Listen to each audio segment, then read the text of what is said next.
Hello বন্ধুরা, আজ আরও একটা রেসিপি নিয়ে চলে এলাম তোমাদের সাথে শেয়ার করব বলে।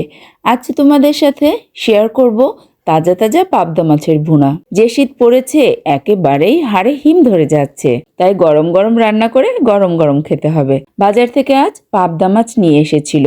মাছগুলো একদমই তাজা দেখতে, বোঝাই যাচ্ছে খুব চকচক করছে। তাই তাড়াতাড়ি করে সেগুলো কেটে ধুয়ে নিয়ে লবণ হলুদ মেখে নিলাম। ফ্রাই প্যানে তেল গরম দিয়ে এপিট ওপিট করে গোল্ডেন কালার করে মাছগুলো ভেজে নিলাম। এবার প্যানে যে তেল ছিল তাতেই জিরে ফোড়ন দিয়ে 2 চামচ পেঁয়াজ বাটা, হাফ চামচ রসুন বাটা, 1 চামচ জিরে বাটা, হাফ চামচ ধনিয়ার গুঁড়া, 1 চামচ হলুদ আর কাঁচা লঙ্কা দিয়ে ভালো করে কষিয়ে নিলাম।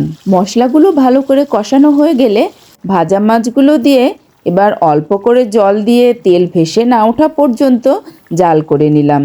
নামানোর আগে আমার ছাদ বাগানের ধনিয়া পাতা কুচি করে দিয়ে দিলাম।